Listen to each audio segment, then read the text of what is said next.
কল্পনা করুন আপনি এমন একটি রহস্যময় ভাষা শিখছেন যা আপনার সাধারণ জ্ঞান আর প্রফেশনাল এক্সপার্টিস এর মধ্যে এক বিশাল দেয়াল তৈরি করে দিতে পারে, যেখানে মাত্র কয়েকটি নির্দিষ্ট শব্দ আপনার ক্যারিয়ারের মোড় ঘুরিয়ে দেওয়ার ক্ষমতা রাখে। আপনি কি ইদানিং খুব ক্লান্ত অনুভব করছেন, যাকে আপনি সাধারণ ক্লান্তি ভাবলেও মেডিকেল সায়েন্স বলছে অন্য কিছু? কারণ যখন সাধারণ শব্দ আমাদের মানসিক অবস্থাকে ব্যাখ্যা করতে ব্যর্থ হয়, ঠিক তখনই জন্ম নেয় এই বিশেষ ভাষার কারিগরি জাদু। যে কোনো সফল ব্যবসার একটি নিজস্ব ব্যাকরণ থাকে, যা না জানলে আপনি সবসময় একজন আউটসাইডার হিসেবেই থেকে যাবেন। তাই আজকের ভিডিওতে আমরা উন্মোচন করব সেই অদৃশ্য ভাষার রহস্য, যা জানলে আপনি যে কোনো মিটিং বা ডিসকাশন লিড করতে পারবেন এবং আপনাকে ভিড়ের মধ্যে আলাদা করে চিনিয়ে দেবে।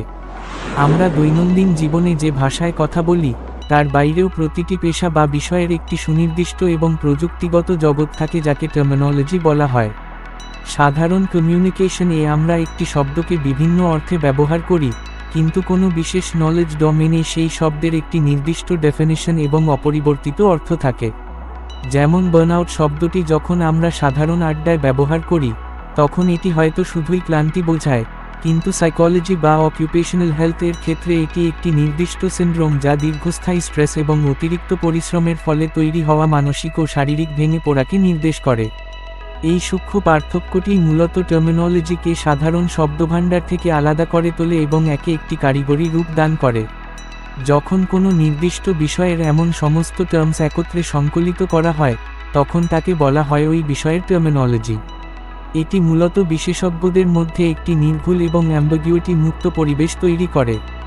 এই কাঠামোর ভেতরেই অনেক সময় আমরা জার্গন শব্দটির দেখা পাই। মূলত ব্যাংকিং বা অন্যান্য কর্পোরেট সেক্টরে যখন পেশাজীবীরা নিজেদের মধ্যে দ্রুত যোগাযোগের জন্য সংক্ষিপ্ত বা বিশেষ শব্দ ব্যবহার করেন, যা বাইরের সাধারণ মানুষের কাছে দুর্বোধ্য মনে হতে পারে, তাকেই জার্গন বলা হয়। উদাহরণস্বরূপ, ব্যাংকিং সেক্টরে এনপিএল বা রেপো রেটের মতো শব্দগুলো একটি শক্তিশালী পরিভাষা, যা ছাড়া এই খাতের আইনি এবং গাণিতিক জটিলতা ব্যাখ্যা করা অসম্ভব। একই ধারায় অ্যাকাউন্টিংকে বলা হয় বিজনেস ল্যাঙ্গুয়েজ, কারণ একটি প্রতিষ্ঠানের আর্থিক চিত্র সঠিকভাবে ফুটিয়ে তুলতে এই বিষয়ের নিজস্ব শব্দভাণ্ডারের কোনো বিকল্প নেই। এখানে অ্যামর্টাইজেশন বলতে ইনট্যাঞ্জিবল অ্যাসেটের মূল্যকে পর্যায়ক্রমে খরচ হিসেবে দেখানোকে বোঝায়, যা সাধারণের কাছে অপরিচিত মনে হলেও ব্যবসার আর্থিক স্থিতিশীলতা পরিমাপের জন্য অপরিহার্য। একইভাবে ইনভেন্টরি বা ডেপ্রিসিয়েশন এর মতো শব্দগুলো সম্পদ ও ব্যয়ের মধ্যে এক ধরনের গাণিতিক শৃঙ্খলা বজায় রাখে। দৃশ্যমান সম্পদের ক্ষেত্রে যখন আমরা ডেপ্রিসিয়েশন ব্যবহার করি এবং অদৃশ্য বা অস্পৃশ্য সম্পদের ক্ষেত্রে অ্যামর্টাইজেশন ব্যবহার করি, তখন তা আমাদের প্রফেশনাল এক্সপার্টিস এবং বিষয়ের প্রতি গভীরতাকে প্রকাশ করে। এই সম্পূর্ণ শব্দভাণ্ডার এবং তার সঠিক প্রয়োগই মূলত একজন সাধারণ মানুষের থেকে একজন বিশেষজ্ঞকে আলাদা করে এবং যে কোনো জটিল বিষয়কে অত্যন্ত সংক্ষেপে অথচ নিখুঁতভাবে উপস্থাপনের সুযোগ করে দেয়।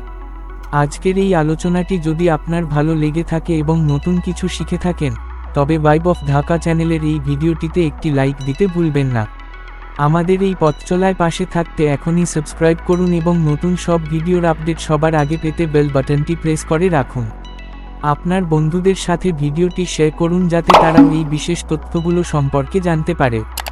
ধন্যবাদ।